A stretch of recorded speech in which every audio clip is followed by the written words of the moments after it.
सुबह की gym class में ट्रैक पर रेंगते हुए जून जोर जोर से सांस ले रहा था। क्लासमेट्स का एक ग्रुप आसानी से आगे दौड़ रहा था और उस पर हंस रहा था। जल्दी चलो पुडिंग, साइडलाइन से एक लड़के ने चिल्लाकर कहा। कोच ने बेसब्री से जोर से सीटी बजाई। जून हॉल में तेजी से चला। उसके पैरों में दर्द हो रहा था, लेकिन उसने दर्द को नजरअंदाज कर दिया। क्लासरूम में घुसते हुए जैसे ही वो पीछे बैठा, उसके नीचे डेस्क चरमरा गई। उसके पीछे एक दबी हुई हंसी सुनाई दी। उसे लगा जैसे फर्नीचर भी उसका मजाक उड़ा रहा हो। वो तनाव में आ गया। एक आवाज फुसफुसाई और फिर उसकी पीठ पर पेन से हल्का सा प्रहार हुआ। जून धीरे से मुड़ा। अंबर, जो फर्स्ट ईयर की सबसे पॉपुलर लड़की थी, एक प्यारी सी मुस्कान के साथ उसके पीछे बैठी थी। वो आगे की ओर झुकी और एक मुड़ा हुआ नोट आगे बढ़ा दिया। क्लेयर की तरफ से। वो फुसफुसाई। जून की नजरें अंबर से होते हुए उस डेस्क तक गई जहां क्लेयर, उसकी बचपन की दोस्त, सावधानी से उसकी नजरें चुराते हुए बैठी थी। एक पल के लिए उसका दिल खुश हो गया। क्लेयर उससे बात करने की कोशिश कर रही थी। उन्हें सच में बात किए हुए बहुत समय हो गया था। जून ने उम्मीद और उलझन के साथ नोट ले लिया। अंबर ने आंख मारी और हौसला बढ़ाते हुए सिर हिलाया जैसे कह रही हो, जाओ इसे पढ़ो। साफ काली स्याही से लिखा हुआ था। क्लेयर की लिखावट में ये शब्द थे। लंच के समय साइंस बिल्डिंग के पीछे मुझसे मिलो। साथ ही एक स्माइली फेस भी था जिससे उसकी धड़कनें तेज हो गई। वो उससे मिलना चाहती थी। शायद उसे उनकी पुरानी दोस्ती याद आ गई थी और जो कुछ भी हुआ था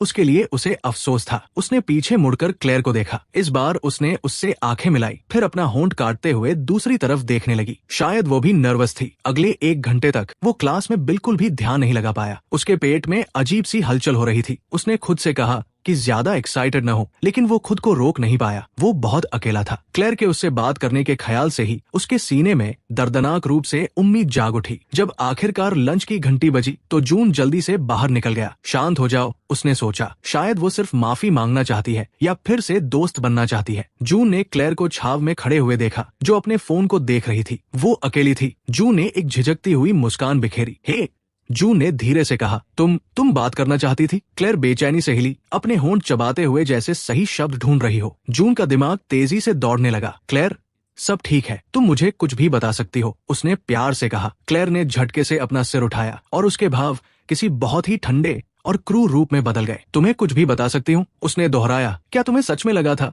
कि मैं तुम्हें यहाँ कुछ कॉन्फेस करने या किसी और बात के लिए बुलाऊंगी? जून सुन्न रह गया। उसकी उम्मीद की गर्माहट पल भर में कड़वी ठंड में बदल गई। तुमने गलत सोचा। मैंने तुम्हें यहाँ इसलिए बुलाया है क्योंकि मैं चाहती हूँ कि तुम रुक जाओ। मुझे घूरना बंद करो। किसी दयनीय पिल्ले की तरह मेरा पीछा करना बंद करो। अब हम दोस्त नहीं हैं।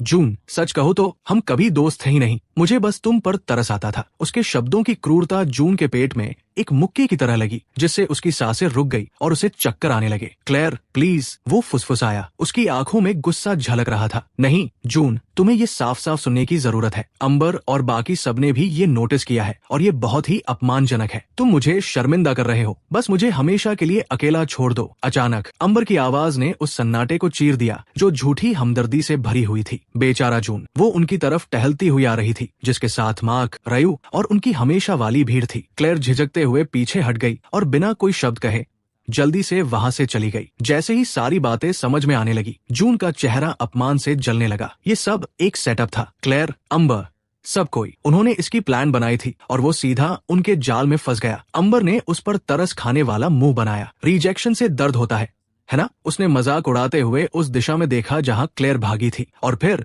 क्रूरता से मुस्कुराई। चिंता मत करो, हम अभी भी तुम्हारे दोस्त रहेंगे। मार्क आगे की ओर झुका। उसके भाव गंभीर हो गए। हाँ, और चूंकि हम दोस्त हैं तो तुम्हें मुझे कुछ कैश उधार देने में कोई परेशानी नहीं होगी, है ना? उनकी हंसी जून के चारों ओर गूंजने लगी, जो तेज और बेरहम थी। उसी पल पास से एक हल्की सी आवाज सुनाई दी, उसे अकेला छोड़ दो। अंबर और बाकी सब उस आवाज की तरफ मुड़े। पास ही एमिली खड़ी थी। वो जून की ग्रेड की एक दुबली और शांत लड़की थी। एमिली ने अपने हाथ आपस में मले। बस रुक जाओ, उसने कहा, ये सही नहीं है। वो ग्रुप कुछ पल के लिए शांत हो गया। फिर अंबर ने बदतमीजी से जवाब दिया। एमिली को बीच में न पढ़ने की चेतावनी दी और कहा कि वे सिर्फ मजाक कर रहे थे। एमिली का चेहरा पीला पड़ गया, लेकिन वो मजबूती से अपनी जगह पर खड़ी रही और पूछा कि ये कैसे मजेदार था जब वे साफ तौर पर उसे चोट पहुंचा रहे थे। रयू ने एमिली की तरफ एक डरावना कदम बढ़ाया। भाग जा यहाँ से चूहिया, जब तक कि तू न चाहे कि अगला मजा हम तेरे साथ ले। उसकी वजह से एमिली का इस सब में घसीटे जाने का ख्याल बहुत भयानक था। आखिरकार उसे अपनी आवाज मिल ही गई। एमिली, ऐसा मत करो। उसने ये सोचकर कहना शुरू किया कि उसे भागने के लिए कहेगा, लेकिन मार्क ने उसे छाती पर जोर से धक्का दिया, जिससे वो पीछे की ओर दीवार से जा टकराया। जून की पीठ में दर्द की लहर दौड़ गई। एमिली चिल्लाई और सहज रूप से आगे बढ़ने लगी। मार्क गुस्से से उसकी तरफ मुड़ा, लेकिन तभी दूर से लंच खत्म होने की घंटी बज उठी। अंबर की एक दोस्त ने पुकारा, टीचर आ रहे हैं। अंबर ने अपनी जीभ चटकाई, जो साफ तौर पर चिढ़ी हुई लग रही थी। उसने जून को आखिरी बार एक ठंडी नजर से देखा। फिर मिलेंगे जून बॉय। मार्क ने जाते जाते जून को अपने पैर से धक्का दिया और एक कुटिल मुस्कान के साथ दौड़ता हुआ चला गया। कुछ ही पलों में वे सब वहां से जा चुके थे। शर्म और दिल टूटने के आंसू अब आजादी से बहने लगे थे, क्योंकि अब वहां देखने के लिए एमिली के अलावा और कोई नहीं था। एमिली सावधानी से उसके पास आई और उससे कुछ फीट की दूरी पर घुटनों के बल बैठ गई। उसकी गहरी आंखें हमदर्दी और उदासी से भरी हुई थी। उसने अपनी जेब में हाथ डाला और एक साफ टिश्यू निकाला और कांपते हुए हाथों से उसे उसकी ओर बढ़ा दिया। जून झिझका, फिर उसे ले लिया। उसने अपना चेहरा पोंछा, हालांकि आंसू लगातार बह रहे थे। उसने जून से फुसफुसाते हुए माफी मांगी, ये मानते हुए कि उसे पता था, लेकिन उसने उसे चेतावनी नहीं दी। अफसोस के कारण उसकी आवाज टूट रही थी। जून ने अपनी भीगी आंखों से उसे देखा। उसके लिए एमिली की अपनी आंखें भी आंसुओं से चमक रही थी। उसने अपना सिर हिलाया, ये तुम्हारी गलती नहीं है, मुझे ही समझदार होना चाहिए था। वो एक कड़वी टूटी हुई हंसी हंसा। ये सोचना बेवकूफी थी कि वह। उसकी आवाज भारी हो गई और आंसुओं की एक नई लहर आ गई। एमिली ने बस एक पल के लिए संकोच किया और फिर प्यार से अपना हाथ उसके कंधे पर रख दिया। उम्मीद करना बेवकूफी नहीं थी, वो बड़बड़ाई, वे क्रूर थे और तुम इसके हकदार नहीं थे। उसने काफी लंबे समय से अपने लिए इतनी दयालुता नहीं सुनी थी। खुद को संभालने की कोशिश करते हुए जून ऊपर की ओर उठा, लेकिन उसके पैर कांप रहे थे। एमिली ने तुरंत ये नोटिस कर लिया। उसने धीरे से उसकी बाह पकड़ी और उसे तब तक संभाले रखा जब तक कि उसका बैलेंस नहीं बन गया। उसका स्पर्श सावधान और तसल्ली देने वाला था। उसने उसे एक कांपती हुई आभारी मुस्कान दी। मेरे लिए खड़े होने के लिए थैंक यू। एमिली ने अपनी नजरें नीचे कर ली और फुसफुसाते हुए कहा कि वो बस ऐसे ही खड़े रहकर ये सब नहीं देख सकती थी। वे एक साथ बिल्डिंग के पीछे से बाहर निकले और फिर हॉलवे में अपने अपने रास्ते चले गए। एमिली ने उसे एक छोटी सी हौसला बढ़ाने वाली मुस्कान दी। क्लेयर के धोखे और अंबर की क्रूरता की चुभन अभी भी ताजा थी, लेकिन एमिली की दयालुता सुकून देने वाली थी। जब छुट्टी की आखिरी घंटी बजी तो जून जल्दी से कैंपस से निकल गया और सूरज डूबते ही घर पहुंच गया। वो चुपचाप अंदर गया। उसने किचन में झांका। फ्रिज पर चुंबक से एक नोट चिपका हुआ था, देर तक काम कर रही हूँ, डिनर माइक्रोवेव में है, मॉम। जाहिर है उसकी मॉम घर पर नहीं थी। इन दिनों वो शायद ही कभी सोने के समय से पहले घर आती थी। हमेशा ऑफिस के काम में डूबी रहती थी। जहाँ तक डैड की बात थी, वे उन्हें तब छोड़कर चले गए थे जब जून बहुत छोटा था। जून सीढ़ियों से ऊपर गया और देखा कि उसकी बहन सौ के बेडरूम का दरवाजा आधा खुला हुआ था। उसने उसे अंदर अपनी वैनिटी पर बैठे और बाल संवारते हुए देखा। तुम्हें क्या चाहिए? उसने अपनी आवाज में मौजूद चिढ़ को छिपाने की कोशिश किए बिना पूछा। एक पल के लिए उसने सौ को बताने के बारे में सोचा, लेकिन फिर उसे याद आया कि उसे उसकी परेशानियां सुनना बिल्कुल पसंद नहीं था। कुछ नहीं, उसने आखिरकार बड़बड़ाते हुए कहा। सौ ने उसे ऊपर से नीचे तक देखा। क्या तुम रो रहे थे या कुछ और? उसने अपनी बाहें मोड़ ली और झुंझलाहट में सांस छोड़ते हुए ऐसा व्यवहार किया जैसे उसे कोई असुविधा हो रही हो। कुछ नहीं हुआ, उसने पीछे हटते हुए साफ झूठ बोल दिया। सौ ने अपनी आंखें घुमाई। जो भी हो, बस मुझे शर्मिंदा न करने की कोशिश करना, ठीक है? मेरे पास निपटने के लिए पहले से ही बहुत कुछ है। इसके साथ ही वो वापस अपने शीशे की तरफ मुड़ गई और एक तरह से उसे वहां से जाने के लिए कह दिया, बिना कोई और शब्द कहे।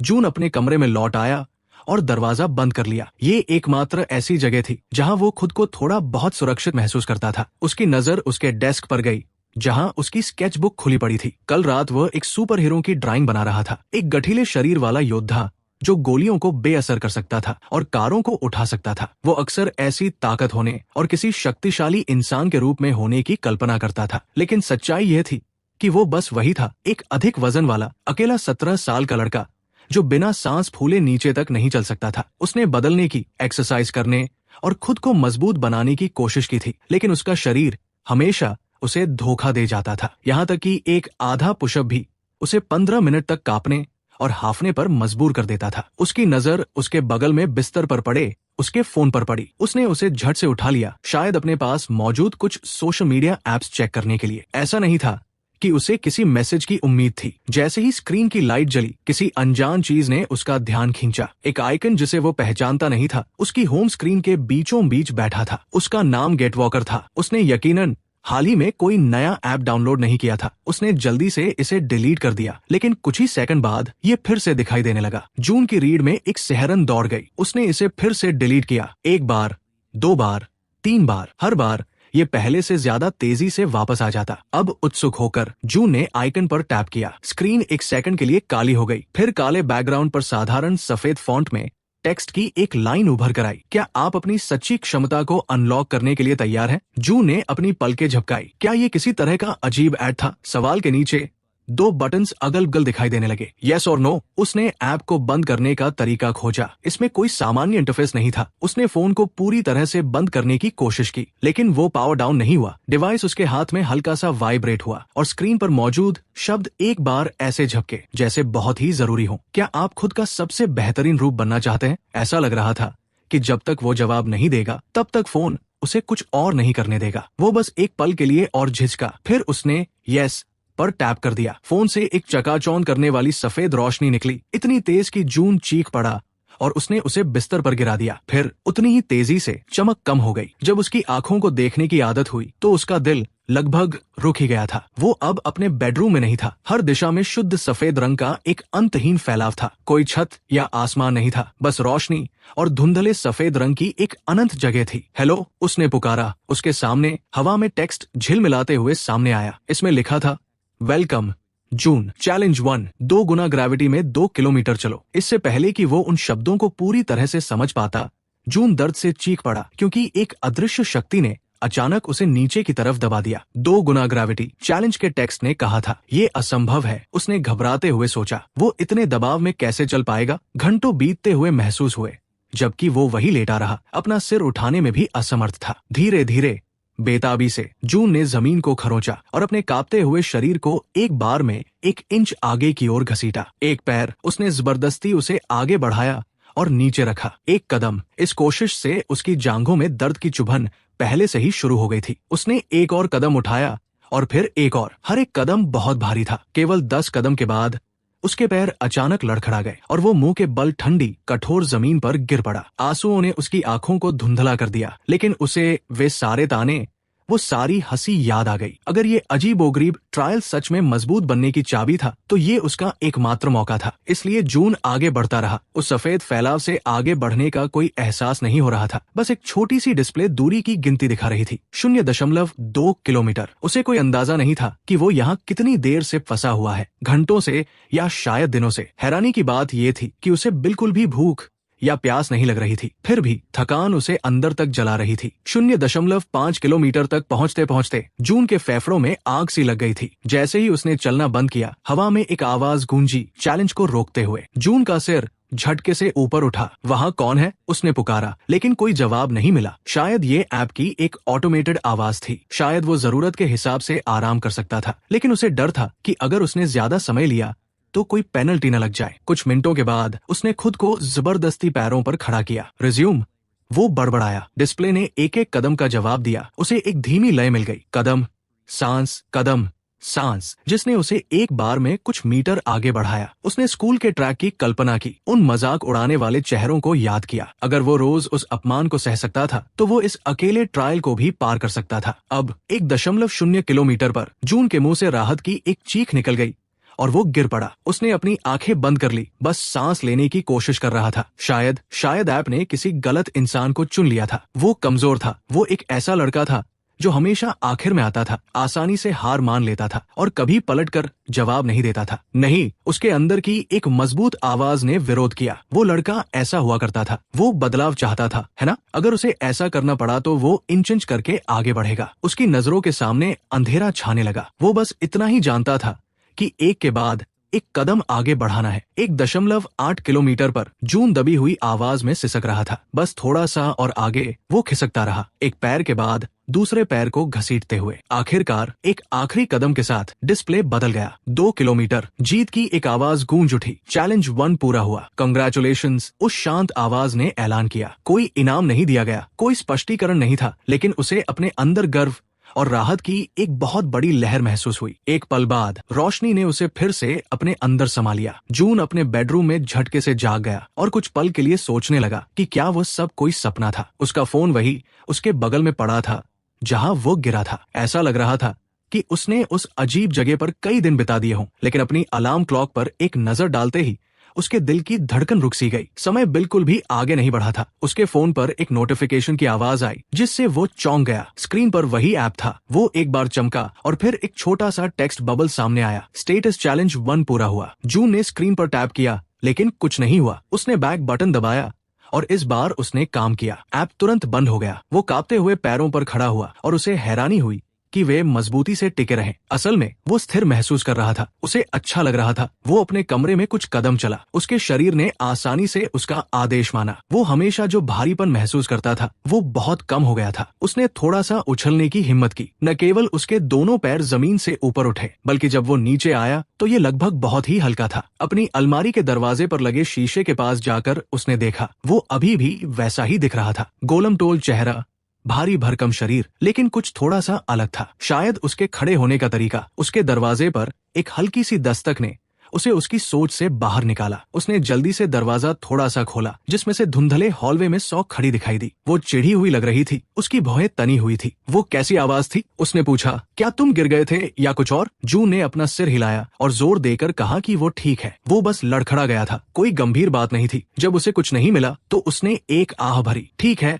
आवाज कम करो, मैं पढ़ाई करने की कोशिश कर रही हूँ। वो मुड़ने ही वाली थी कि फिर रुक गई। उसकी आवाज पहले से ज्यादा नरम थी और उसने पहले जो हुआ था उसके बारे में बात की। जून को अपने पेट में ऐंठन महसूस हुई। क्या वो माफी मांगने वाली थी? सौ ने अपना मुंह खोला और फिर बंद कर लिया। अंत में उसने बस अपना सिर हिलाया। कोई बात नहीं, गुड नाइट। वो बिना कोई और बात कहे अपने कमरे की ओर चली गई। उसके अंदर का एक हिस्सा चाहता था कि काश उसने वो बात पूरी की होती और इतनी कठोर होने के लिए माफी मांगी होती, लेकिन ये बस एक ख्याली पुलाव था। जून वापस शीशे के पास लौट आया। बाहर से देखने वाले को वो लगभग वैसा ही दिखता। बड़े बदलाव अंदर से हुए थे। वो इसे महसूस कर सकता था। अगर चैलेंज 1 ने उसके लिए ये सब किया था तो वो जल्द से जल्द और ज्यादा कोशिश करना चाहता था। सोमवार का दिन आ गया और वो स्कूल के अंदर चला। उसके पैर आसानी से चल रहे थे। बिना किसी परेशानी के चलने में उसे बहुत अच्छा लग रहा था। उसने हमेशा की तरह होने वाली दबी हंसी या धक्कों के लिए खुद को तैयार कर लिया था। लेकिन जब तक वो अपने लॉकर तक नहीं पहुंचा तब तक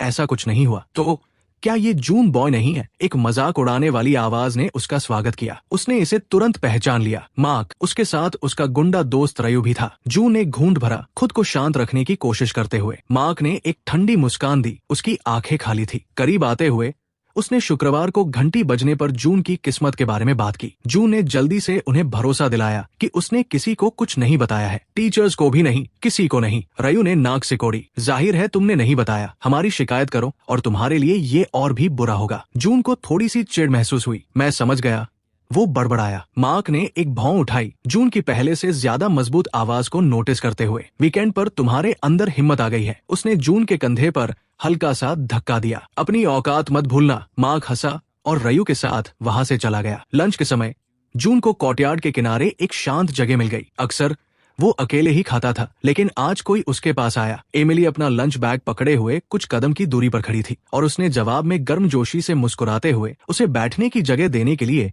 बेंच पर खिसक कर जगह बनाई। 1 मिनट के लिए उन्होंने एक आरामदायक सन्नाटे में खाना खाया। उसे एहसास हुआ कि एमिली भी आमतौर पर खुद तक ही सीमित रहती थी। शायद उसके भी कोई करीबी दोस्त नहीं थे। तुम कैसे हो? उसने पूछा। उन सब के बाद मेरा मतलब है, उसने जवाब दिया कि वो ठीक है। कम से कम शुक्रवार से तो बेहतर ही है। एमिली ने अपना होंठ काटा। अगर वे कुछ करने की कोशिश करते हैं तो शायद तुम्हें किसी टीचर के पास जाना चाहिए। उसकी आवाज में भरोसे की कमी थी। वे दोनों जानते थे कि टीचर्स शायद ही कभी बुलिंग को रोकते थे और शिकायत करने से स्थिति और भी खराब हो सकती थी। जू ने जोर देकर कहा कि वो इसे संभाल लेगा। घंटी बजी और लंच खत्म हो गया। जैसे ही वे खड़े हुए, जू ने अपनी हिम्मत जुटाई और कहा, एमिली, शुक्रवार के बारे में तुमने जो किया उसके लिए थैंक यू। मैं इसे कभी नहीं भूलूंगा। उसने उसकी तरफ ऊपर देखा। उसकी भूरी आंखें बड़ी बड़ी थी और उसने एक शर्मीली मुस्कान दी। दोस्त इसीलिए तो होते हैं, है ना? दोस्त शब्द ने उसे धूप से भी ज्यादा गर्माहट दी। उसने हामी में सिर हिलाया। दोपहर 3 बजे जब स्कूल की छुट्टी हुई तो जून ने जल्दी से बाहर निकलने की कोशिश की। उसने लगभग सोच ही लिया था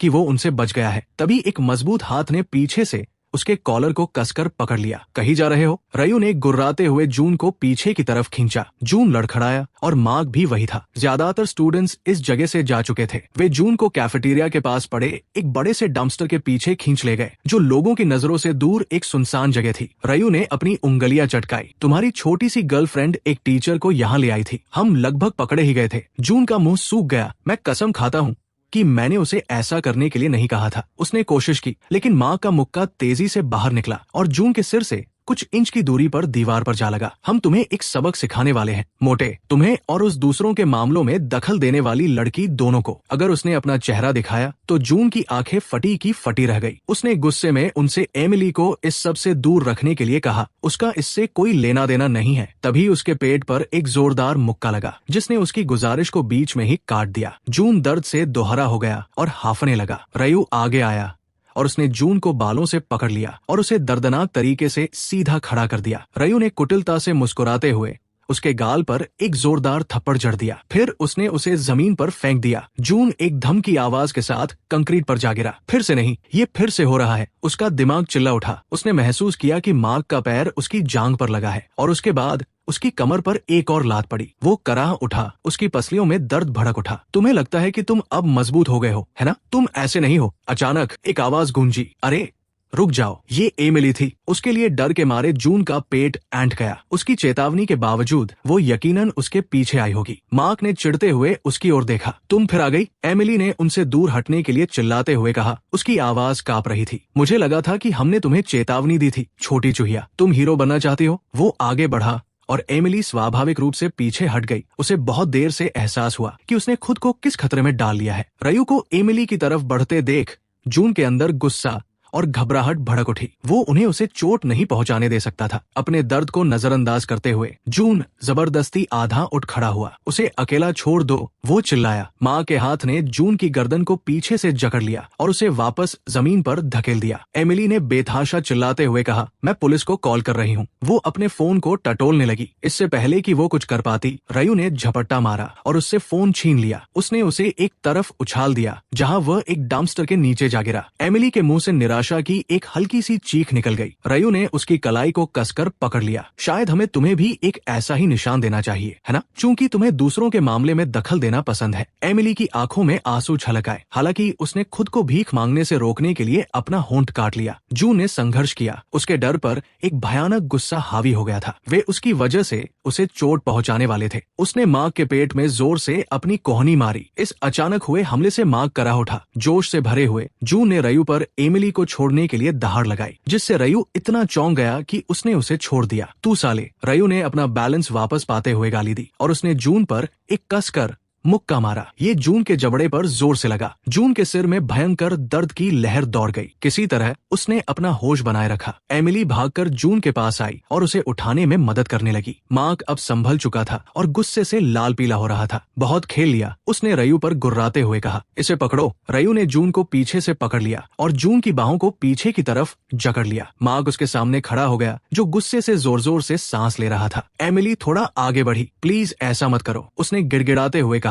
उसकी पलकों पर आंसू थे। तुम सच में उसे चोट पहुंचाओगे, यही तो हमारा इरादा है, मार्क ने पलटकर जवाब दिया। उसने अपना मुक्का पीछे खींचा। इस बार उसका निशाना जून का चेहरा था। अचानक ऐसा लगा जैसे समय धीमा हो गया हो, जैसे उसके दृढ़ निश्चय के जवाब में उसकी जेब गर्म हो गई। जून का फोन बहुत तेजी से वाइब्रेट होने लगा। मार्क और रयू दोनों ने जून की जीन्स से निकलने वाली एक हल्की सी चमक पर ध्यान दिया। जून को तुरंत समझ आ गया कि ये क्या था। एक बेताब सी हरकत में उसने अपना पैर झटका और किसी तरह फोन को अपनी जेब से बाहर निकालने में कामयाब हो गया। स्क्रीन पर एक प्रॉम्प्ट चमका, चैलेंज नंबर 2, क्या आप तैयार हैं? इसके लिए उसकी मंजूरी की जरूरत थी। यस, जून पूरी ताकत से चिल्लाया। जून के चारों ओर की दुनिया में सफेद रोशनी फूट पड़ी और पलक झपकते ही जून वहां से गायब हो गया। जैसे ही जून दोबारा प्रकट हुआ, वो एक ठंडी धातु की जमीन पर घुटनों के बल जोर से गिरा। ऐसा लग रहा था कि वो किसी बड़े इंडस्ट्रियल स्पेस में है।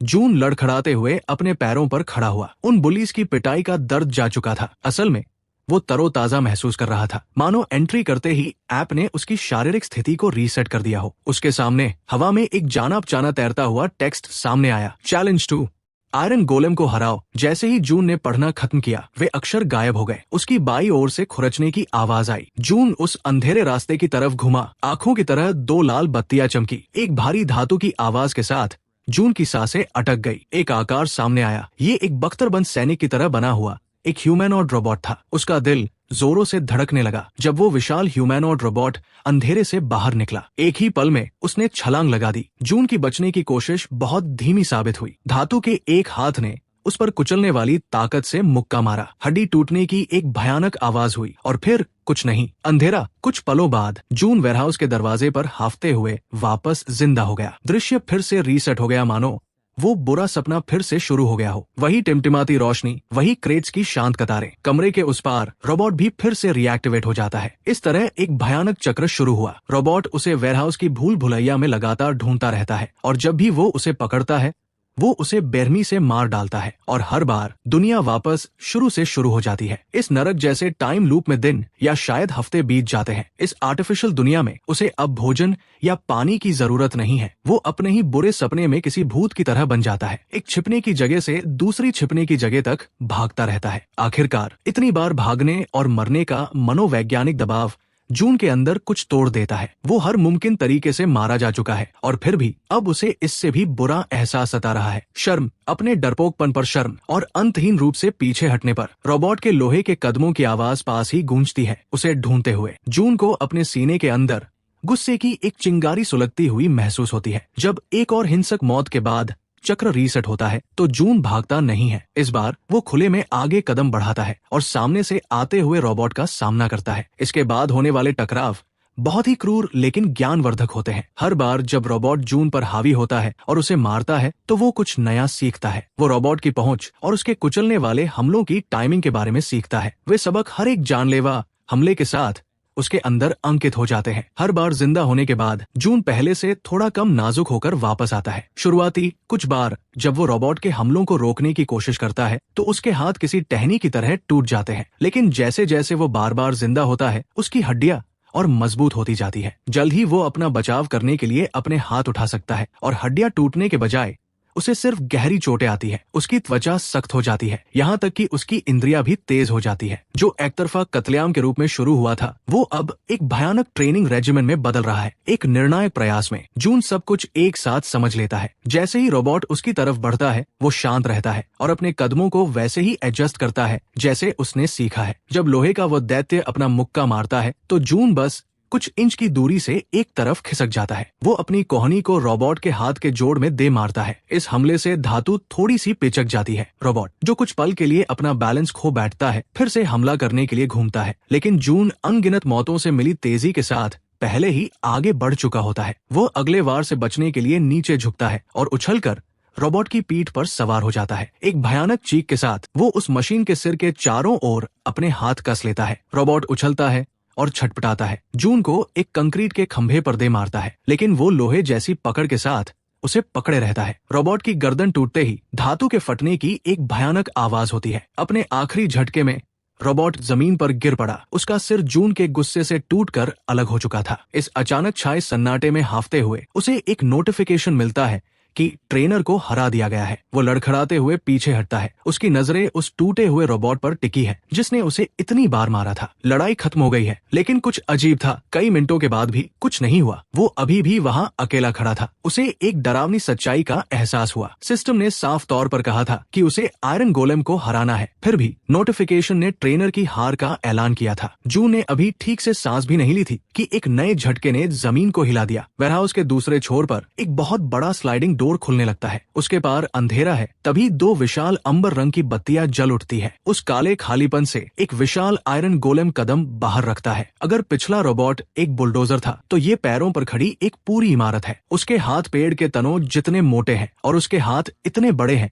कि वे एक कार को कुचल सकते हैं। लेकिन जून यहाँ तक हार मानने के लिए नहीं आया है। वो अपने पैर जमाता है और अपनी मजबूत मुट्ठियां उठाता है। ये आखिरी चैलेंज आ गया है और वो इसका डटकर सामना करेगा। आयरन गोलेम पहले हमला करता है। उसका एक विशाल हाथ पूरी ताकत से नीचे की तरफ आता है। जून खुद को एक तरफ उछाल देता है और कुचले जाने से बाल बाल बचता है। इसके बाद एक ऐसी लड़ाई शुरू होती है जो जून ने पहले कभी नहीं लड़ी थी। वो मलबे के बीच से गुजरता है और पागलों की तरह उसकी कोई कमजोरी ढूंढने की कोशिश करता करता है। जब भी उसे मौका मिलता है वो तेजी से जवाबी हमले करता है। उसके वार से आयरन गोलेम के कवच पर बस हल्के से निशान पड़ते हैं। हर मिनट आयरन गोलेम जून को थका रहा है। जब गोलेम किसी तरह जून को पकड़ने और दबाने में कामयाब हो जाता है तो उसे महसूस होता है कि उसकी पसलियां मुड़ रही है और टूटने की कगार पर है। फिर भी वो एक दर्दनाक चीख के साथ खुद को आजाद कर लेता है। वो कुछ पल के लिए बेहोश हो जाता है और फिर से लड़ने की भयंकर इच्छा के साथ होश में आता है। ऐसा लगता है जैसे उसका शरीर अब मरने से ही इनकार कर रहा हो। जून एक आखिरी कोशिश के लिए खुद को संभालता है। वो और आयरन गोलेम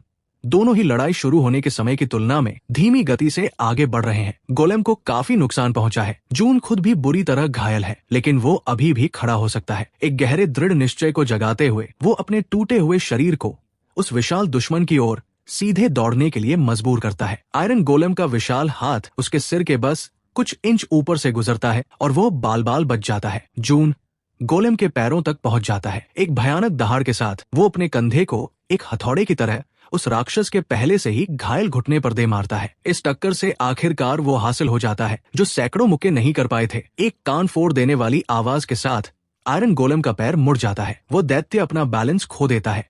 वो खुद को संभालने की कोशिश करता है, लेकिन जून पहले से ही अपने पैरों पर खड़ा है और वो अपना पूरा वजन गोलेम के दूसरे पैर पर डाल देता है। आयरन गोलेम के गिरते ही एक जोरदार धमाका होता है। जून उछलकर आयरन गोलेम की चौड़ी छाती पर बैठ जाता है। आखिरकार उसके पास एक बहुत ही महत्वपूर्ण चीज पर वार करने का खुला मौका है। गोलेम के धड़ के बीच से एक हल्की नीली चमक बाहर आ रही है जो उसके पावर कोर की तरह लग रही है। एक भयानक चीख के साथ जून अपनी मुट्ठी उठाता है और उसे एक हथौड़े की तरह नीचे मारता है। उस वार से कवच पर एक गड्ढा बन जाता है। वो पीछे हटता है और दर्द से चीखते हुए फिर से वार करता है। जून ने उसी जगह पर मुक्कों की लगातार बारिश कर दी। अपनी टूटी हुई उंगलियों के साथ जून अभी भी उस चिंगारी निकालते हुए छेद में हाथ डालता है और उसकी मुट्ठी में जो भी आता है उसे पकड़ लेता है। गर्म केबल्स का एक बंडल जो कि कोर का ही एक हिस्सा है, अपनी बची हुई पूरी ताकत लगाकर आयरन गोलेम उसके नीचे कांपने लगता है। उसकी चमकती हुई आंखें एक बार झिलमिलाती है और फिर बुझ जाती है। उसका बचा हुआ हाथ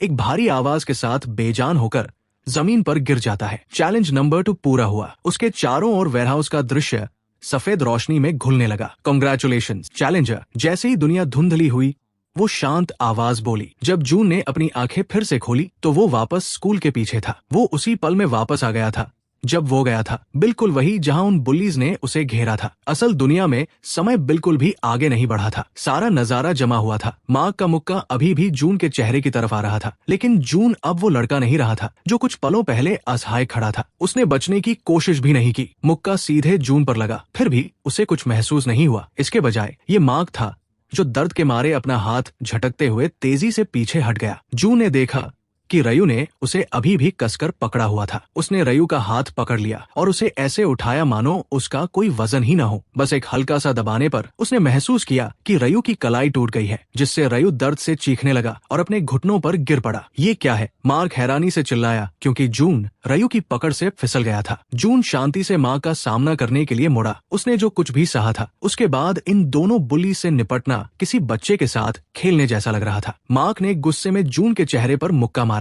जून ने बस मार्क के मुक्के को बीच में ही पकड़ लिया। मार्क चिल्ला पड़ा क्योंकि उसका हाथ अजीब तरीके से मुड़ गया था और जून की पकड़ के नीचे उसकी हड्डियां चटक रही थी। मार्क ने बेतहाशा अपना हाथ खींचने की कोशिश की, लेकिन जून ने उसे और जोर से दबाया जब तक कि मार्क दर्द से चीखने नहीं लगा। दर्द होता है ना? जून ने ठंडेपन से कहा और मार्क को एक हाथ से पीछे धकेल दिया। मार्क ईंट की दीवार से जा टकराया और कराहते हुए जमीन पर गिर पड़ा। रयू एक पल के लिए अपनी टूटी हुई कलाई को भूलकर फिर से जून की ओर झपटा। जून आसानी से एक तरफ हट गया, रयू को गले से पकड़ लिया और उसे आसानी से जमीन से ऊपर उठा लिया। रयू छटपटाने लगा। उसकी आंखें डर से फटी हुई थी। मैंने तुम्हें चेतावनी दी थी, जून ने धीरे से कहा और अपनी पकड़ को बस इतना कड़ा किया कि रयू डर जाए और फिर उसे एक तरफ फेंक दिया। मार्क संघर्ष करते हुए वापस अपने पैरों पर खड़ा हुआ। वो गुस्से में था और डरा हुआ था। उसने एक पॉकेट नाइफ निकाला और कांपते हुए हाथों से उसे खोला। तुम्हें इसकी कीमत चुकानी पड़ेगी, मार्क चिल्लाया और जून की तरफ दौड़ा। आखिरी पल में उसने मार्क की कलाई पकड़ ली और उसे तेजी से मरोड़ दिया। फिर जून ने अपनी हथेली से मार्क की छाती पर वार किया। मार्क जमीन पर पड़ा हाफने लगा और उसकी आंखों में आंसू भर गए। रयू डरा हुआ जून को घूर रहा था और हिल भी नहीं पा रहा था। जून ने चाकू उठाया, उसे बंद किया और उन दोनों बुलीज को घूर कर देखा। ध्यान से सुनो, अगर तुम में से कोई भी दोबारा मेरे या एमिली के पास आया तो मैं सिर्फ हड्डियां ही नहीं तोड़ूंगा। दोनों लड़कों ने जल्दी से सिर हिलाया। उनकी आंखों में डर साफ दिख रहा था। जून के पीछे आखिरकार एमिली ने हरकत की। उसकी आवाज कांप रही थी, लेकिन चिंता से भरी थी। सब ठीक है, उसने धीरे से उसे भरोसा दिलाया और हारे हुए बुली से मुंह फेर लिया। मार्क और रयू ने उस पल का फायदा उठाकर लड़खड़ाते हुए अपने पैरों पर खड़े होने की कोशिश की। एमिली का चेहरा आंसुओं से भीगा हुआ था, लेकिन उसकी आंखों में एक चमकती हुई राहत थी। मुझे यकीन नहीं हो रहा। तुमने कैसे? क्या तुम सच में ठीक हो? जू ने किसी तरह एक हल्की सी मुस्कान दी। मैं ठीक हूँ एमिली। सच में? उसे एहसास हुआ कि वो पहले से कहीं ज्यादा सीधा खड़ा था। उसके कंधे तने हुए थे। एमिली को उसकी आंखों से आंखें मिलाने के लिए अपना सिर थोड़ा ऊपर उठाना पड़ा। ऐसा लग रहा था कि एमिली ने अभी जो कुछ भी देखा था उसके बारे में वह दर्जनों सवाल पूछना चाहती थी, लेकिन उसने अपना होंठ काट लिया, क्योंकि वो पक्के तौर पर नहीं जानती थी कि उसे पूछताछ करनी चाहिए या नहीं। स्कूल में अगले कुछ दिन जून के लिए एक अजीब सी धुंध में गुजर गए। कैफेटेरिया के डंपस्टर के पीछे जो हुआ उसकी अफवाहें तेजी से फैल गई। कैसे मार्क और रयू रहस्यमय तरीके से पिट गए थे। कुछ लोगों ने कहा कि किसी अनजान अपरक्लासमैन ने उन्हें पीटा है। दूसरों ने फुसफुसाते हुए कहा कि ये वही मोटा लड़का था जिसने अजीब तरीके से उन्हें हरा दिया था। बहुत कम लोगों ने दूसरी बात पर विश्वास किया और जून ने खुद को सबसे दूर ही रखा। बुधवार की शाम को जून ने जानबूझकर अपने सारे बचे हुए काम पूरे कर लिए। उसने अपनी मॉम और सौ को बताया कि वो एक हफ्ते के लिए बाहर रहेगा और उनसे कॉल न करने के लिए कहा, क्योंकि उसे पूरी तरह से पता था कि वो क्या करने जा रहा है। जब उसने उस रहस्यमय ऐप को खोला तो वो धीरे से चमका। चैलेंज नंबर 3 अनलॉक हो गया है। बिना किसी हिचकिचाहट के जून ने चैलेंज 3 पर एक्सेप्ट दबाया, जिससे उसका कमरा एक शानदार सफेद रोशनी में डूब गया। जब उसने अपनी आंखें खोली तो वो एक और नई दुनिया में खड़ा था। ये जगह उस खालीपन या वेयरहाउस जैसी बिल्कुल नहीं थी। उसने खुद को चिलचिलाती धूप के नीचे एक विशाल खुले परिदृश्य में पाया। नोटिफिकेशन सामने आता है। चैलेंज 3 गुना ग्रेविटी और अत्यधिक गर्मी की स्थिति में 1,00,000 पुशअप्स और 10,000 किलोमीटर की दौड़ पूरी करो। उसका पुराना रूप डर गया होता और तुरंत पीछे हट गया होता, लेकिन अब नहीं। उसने याद किया कि पहले 2 चैलेंजेस कितने असंभव लग रहे थे, फिर भी उसने उन पर जीत हासिल की थी। उसे कोई डर नहीं लग रहा था, सिर्फ एक दृढ़ निश्चय था। अचानक तुरंत ही एक भारी वजन उसके ऊपर आ गिरा। 3 गुना ग्रेविटी एक्टिवेट हो गई थी। जून लड़खड़ाया, लेकिन सीधा खड़ा रहने में कामयाब रहा। जून ने एक गहरी सांस ली और तुरंत उसे इसका पछतावा हुआ, क्योंकि गर्म हवा ने उसके गले को झुलसा दिया था। ठीक है, वो खुद से बड़बड़ाया। 1 पुशअप, 2, 3, 10 पर उसके हाथ कांपने लगे। 15 पर वे जलने लगे। उसने गिरने से पहले खुद को जबरदस्ती 20 तक पहुंचाया। अभी 99,800 और करने हैं। वो एक रूखी हंसी के साथ हाफने लगा। थोड़ी देर आराम करने के बाद उसने फिर से कोशिश की। उसके हाथ मजबूत थे, लेकिन दुगनी ग्रेविटी के खिलाफ अपने भारी शरीर को धक्का देना जल्द ही यातना का एक नया रूप बन गया। वो दर्द के हावी होने से पहले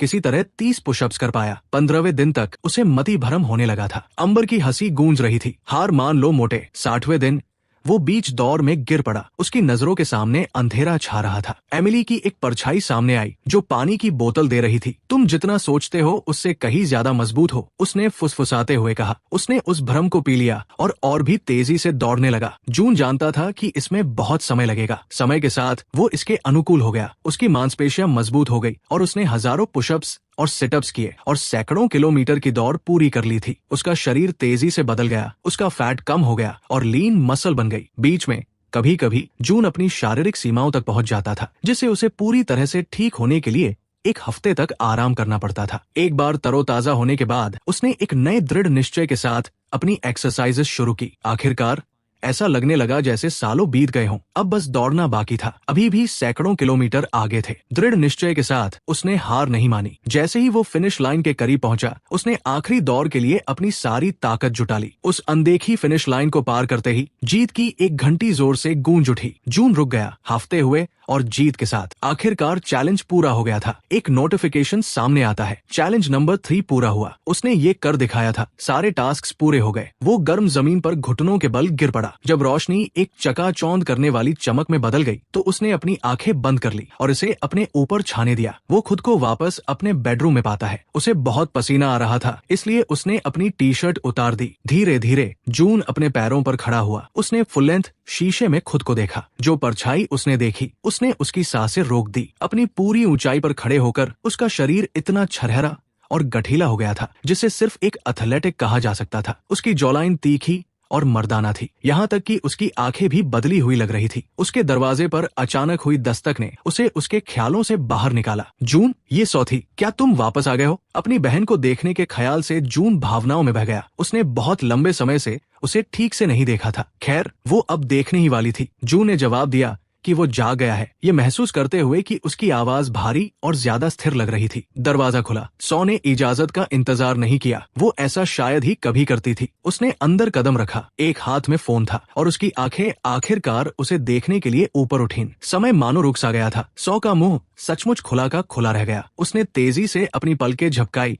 जैसे उसे यकीन हो कि वो गलत देख रही है। उसका भाई। उसने एक हल्की सी, लगभग शर्माती हुई मुस्कान दी। गुड मॉर्निंग सौ। वो बस घूरती रही। उसकी नजरें उसके चेहरे से नीचे उस गठीले पेट की झलक तक गई और फिर वापस उसके चेहरे पर आ गई। ऐसा लग रहा था मानो उसका दिमाग ये मान ही नहीं पा रहा था कि ये उसका भाई है। कैसे? ये क्या? वो हकलाने लगी। उसके गालों पर शर्मिंदगी की लालिमा छा गई। मैंने वर्कआउट शुरू करने का फैसला किया था, जून ने हल्के फुल्के अंदाज में कहा, इस तरह पेश आते हुए जैसे ये कोई बड़ी बात न हो। खैर, वो और कह भी क्या सकता था। वो आगे बढ़ा और सो स्वाभाविक रूप से पीछे हट गई। वो अभी भी चौड़ी आंखों से देखती हुई दरवाजे की चौखट से टकरा गई। वर्कआउट? उसने धीरे से दोहराया। उसकी नजर उसके पीछे गई। तुम्हें पता है, एक्सरसाइज। मेरे पास कुछ मोटिवेशन था, उसने कहा। उस आखिरी शब्द में लोहे जैसी एक सख्ती थी जिसने सौ को चौंका दिया। उसने अपना मुंह खोला, शायद माफी मांगने या आगे सवाल पूछने के लिए, लेकिन कोई आवाज नहीं निकली। इसके बजाय उसकी आंखें नीची हो गई। उसके चेहरे पर शर्म और पछतावा साफ दिख रहा था। मुझे जाना होगा, उसने बुदबुदाते हुए कहा, और वो उससे नजरें नहीं मिला पा रही थी। वो उल्टे पांव घूमी और लगभग भाग ही गई। जून ने चैन की सांस ली। उसे असहज करने में कोई खुशी नहीं मिली, लेकिन उसका मन भी उसके पीछे भागने का नहीं किया। उनके रिश्ते को फिर से बनने में समय लगेगा। अगर कभी बना तो उसे कुछ साल पहले के अपने कुछ पुराने कपड़े याद आए। उसने उन्हें पहन लिया। फिर उसने अपना स्कूल बैग उठाया और बाहर निकल गया। हर एक कदम नया और फुर्तीला महसूस हो रहा था। स्कूल के दरवाजे के पास पहुंचते हुए उसे एक घबराहट भरी खुशी महसूस हुई। क्लास से पहले कोर्टयार्ड इधर उधर घूमते स्टूडेंट से भरा हुआ था। जून सिर ऊंचा करके और सीधे पोस्चर के साथ अंदर चला। लगभग तुरंत ही उसने महसूस किया कि सबकी नजरें उसकी तरफ मुड़ रही है। पहले कुछ लोग और फिर फुसफुसाहटों की एक बढ़ती हुई लहर सुनाई देने लगी। वो कौन है? उसने एक लड़की को अपनी दोस्त से फुसफुसाते हुए सुना। क्या वो नया है? एक दूसरी आवाज बड़बड़ाई। जूनियर लड़कियों का एक ग्रुप तो उसे खुलेआम घूर रहा था। एक लड़की तो शर्म से लाल हो गई जब जून ने अनजाने में उससे आंखें मिलाई। वो अपने लॉकर की ओर जाने वाले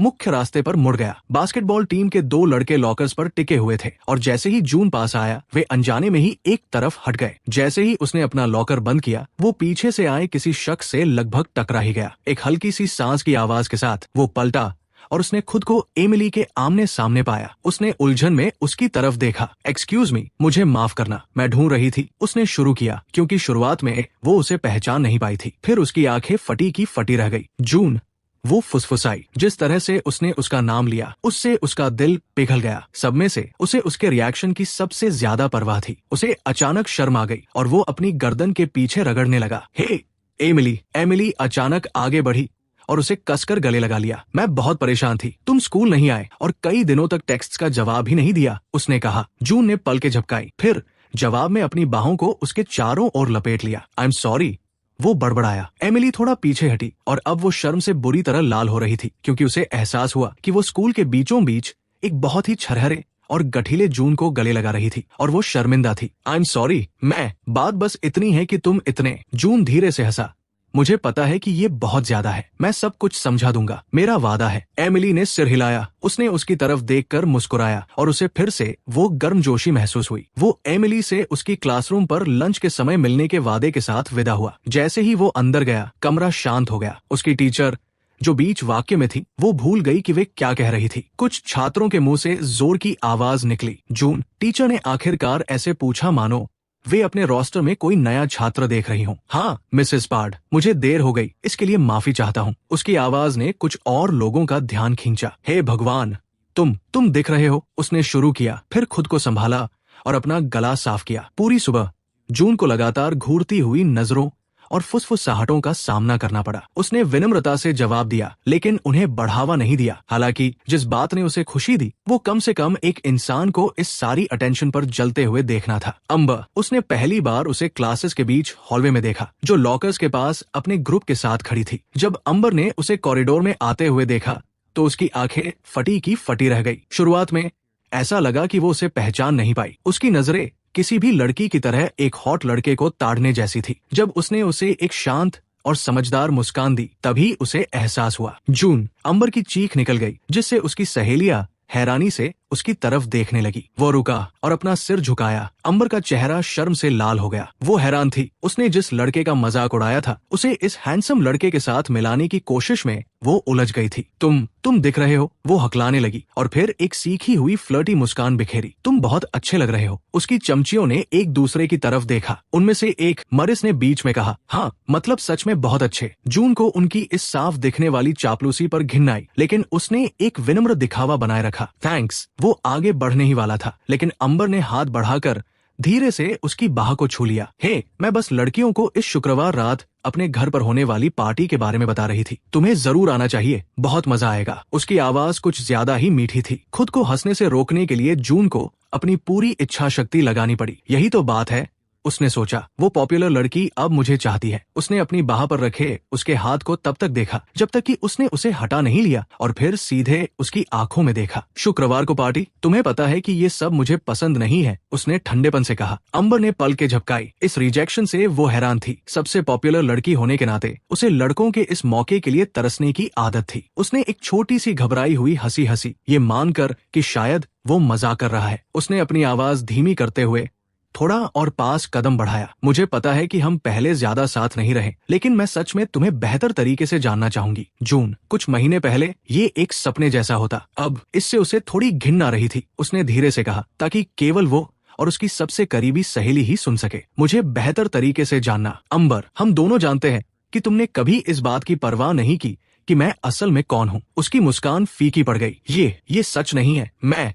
उसने उसे अपनी बात पूरी नहीं करने दी और अपनी आवाज ऊंची कर ली। सच तो ये है अम्बर कि मुझे क्रूर और छिछोरे लोगों के साथ घूमने में कोई दिलचस्पी नहीं है। उनके आसपास सन्नाटा छा गया क्योंकि पास के स्टूडेंट्स को इस तनाव का एहसास हो गया था। अम्बर को ऐसा लगा जैसे उसने उसे थप्पड़ मार दिया हो। वो अभी रुका नहीं था। हफ्तों के दबे हुए दर्द ने उसके शब्दों को दिशा दी। तुम अब मेरी परवाह सिर्फ इसलिए करती हो क्योंकि मैं कैसा दिखता हूँ, लेकिन अंदर से मैं अभी भी जून हूँ। वो पीछे हट गया। तुम्हारा बदसूरत दिल मुझे तुम्हारी इस झूठी दयालुता से भी ज्यादा बुरा लगता है। अपना इनविटेशन अपने पास रखो। मैं तुम्हारे आसपास भटकना भी पसंद नहीं करूंगा। इकट्ठी हुई भीड़ में से किसी के मुंह से ओ की आवाज निकली। अम्बर की सहेलियां उसे घूर रही थी क्योंकि उन्होंने अपनी क्वीन बी को डंक खाते हुए देख लिया था। खुद अम्बर पूरी तरह से शर्मसार दिख रही थी और उसका मुंह बिना कोई शब्द कहे खुल और बंद हो रहा था। जून पलटा और बिना उसे दोबारा देखे वहां से चला गया। बाद में जब उसने कोर्टयार्ड पार किया तो उसकी नजर ओक के पेड़ के नीचे एक जानी पहचानी बेंच पर पड़ी। क्लेयर वहां अकेली बैठी थी और घबराहट में अपने फोन के साथ खेल रही थी। क्लेयर ने जून को तुरंत देख लिया, मानो वो उसी का इंतजार कर रही थी। वो जल्दी से सीधी होकर बैठ गई और कुछ बोलने के लिए अपना मुंह खोला, लेकिन जून ने उसकी तरफ देखा तक नहीं। वो चलता रहा। रुको जून, क्लेयर ने आवाज दी। उसकी आवाज में बेचैनी थी। उसने उसकी आस्तीन पकड़ ली, बेताबी से उसे रोकने की कोशिश करते हुए। जून ने झटके से अपनी बाह छुड़ा ली और मुड़कर उसे ऐसी ठंडी नजरों से देखा कि वो पीछे हट गई। मुझे मत छुओ, हम दोस्त नहीं हैं। तुमने साफ कर दिया था कि तुम मुझसे कोई मतलब नहीं रखना चाहती जब मैं तुम्हारी परफेक्ट छवि में फिट नहीं बैठता था। क्लेयर की आंखें फटी की फटी रह गई। उसके चेहरे पर दर्द और हैरानी साफ दिख रही थी। उसने कुछ कहने की कोशिश की, लेकिन जून ने उसकी बात को बीच में ही काट दिया। रहने दो क्लेयर, जाकर मुझे न पहचानने का नाटक करो। तुम इसी में सबसे अच्छी हो। क्लेयर की आंखें फटी की फटी रह गई। उसके चेहरे पर दर्द और हैरानी साफ दिख रही थी। प्लीज जून, वो फुसफुसाई। मेरे पास कोई रास्ता नहीं था। अम्बर और बाकी सब, उन्होंने मुझ पर दबाव डाला। उन्होंने कहा कि अगर मैंने उनका साथ नहीं दिया तो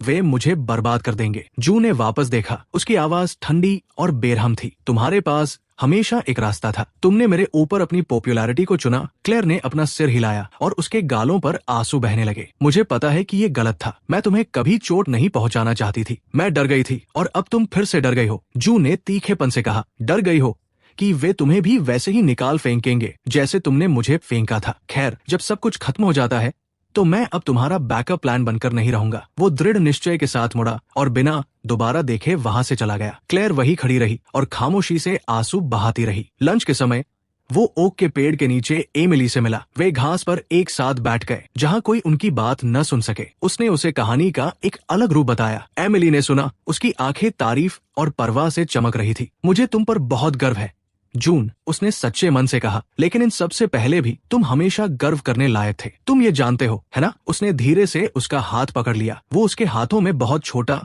और मुलायम लग रहा था। जब मुझे जरूरत थी तब तुम वहां थी। मेरे लिए यही सब कुछ है। एमिली ने उनकी उलझी हुई उंगलियों को देखा और फिर वापस उसकी आंखों में देखने लगी। इतने करीब झुकते हुए उसे एहसास हुआ कि उसके होंठ थोड़े खुले हुए थे। इससे पहले कि वो ज्यादा सोच पाता, जून आगे झुका और उसने उसके माथे पर एक प्यार भरा चुंबन दिया, क्योंकि वो अभी होठों पर चूमने के लिए ज्यादा आश्वस्त नहीं था। ये एक प्यार भरा इशारा था जिसने उसे अपनी आंखें बंद करने और सुकून से मुस्कुराने पर मजबूर कर दिया। दिन के अंत तक जब वो सिर ऊंचा किए एमिली के साथ स्कूल से बाहर निकला तो उसने सोचा कि उसकी पुरानी जिंदगी का अध्याय सच में बंद हो चुका है। लेकिन जिंदगी की कुछ और ही योजनाएं थी। जैसे ही वो और एमिली एक प्यार भरे गले लगने के बाद अलग हुए, जून को अपनी जेब में एक जाने पहचानी और अजीब सी वाइब्रेशन के साथ अपने फोन के बजने का एहसास हुआ। इसे बाहर निकालते हुए उसने स्क्रीन पर चमकते हुए आइकन को देखा। एक नया मैसेज उसका इंतजार कर रहा था। स्टेज 2 एडवेंचर मोड अनलॉक हो गया है। स्क्रीन अब सफेद नहीं बल्कि एक डरावनी लाल रोशनी के साथ धड़क रही थी। एक वार्निंग सामने आई, क्या आप आगे बढ़ना चाहते हैं? उस पल उसने सोचा कि वो कितनी दूर आ गया है और ये देखने के लिए कि वो खुद को और कितना आगे ले जा सकता है। उसके अंदर एक बढ़ती हुई उत्सुकता पैदा हो रही थी। एक दृढ़ सांस के साथ जून ने यस दबा दिया। इस बार दुनिया रोशनी से नहीं भरी। जून के सामने एक घूमता हुआ नीला पोर्टल बन गया। एक गहरी सांस लेते हुए उसने आगे कदम बढ़ाया। जैसे ही उसकी आंखों को देखने की आदत हुई, उसने महसूस किया कि वो मशालों से रोशन एक ऐसे गलियारे में था जो किसी प्राचीन भूमिगत गुफा जैसा लग रहा था। ये उस साफ सुथरे ट्रेनिंग ग्राउंड जैसा बिल्कुल नहीं था। अंधेरे से एक धीमी गुर्राहट आई और जून तुरंत सतर्क हो गया। एक आकृति बाहर आई जो विशाल और भद्दी थी। उसके पीछे और भी लड़खड़ाते हुए आकार और चमकती हुई आंखें दिखाई दी। फिर भी जून पीछे नहीं हटा। इसके बजाय उसके चेहरे पर एक धीमी सी मुस्कान फैल गई। ठीक है, वो बड़बड़ाया, अपनी मुट्ठियां भींचते हुए अपनी पूरी ताकत के साथ मारा गया एक मुक्का जो उसकी कमाई गई ताकत के हर एक कतरे से और भी शक्तिशाली हो गया था। के जबड़े पर लगा, जिससे उसके दांत चारों ओर उड़ गए। गले से निकलने वाली गुर्राहट गूंज उठी क्योंकि और भी जीव उन अंधेरी कोठरियों से बाहर रेंगने लगे।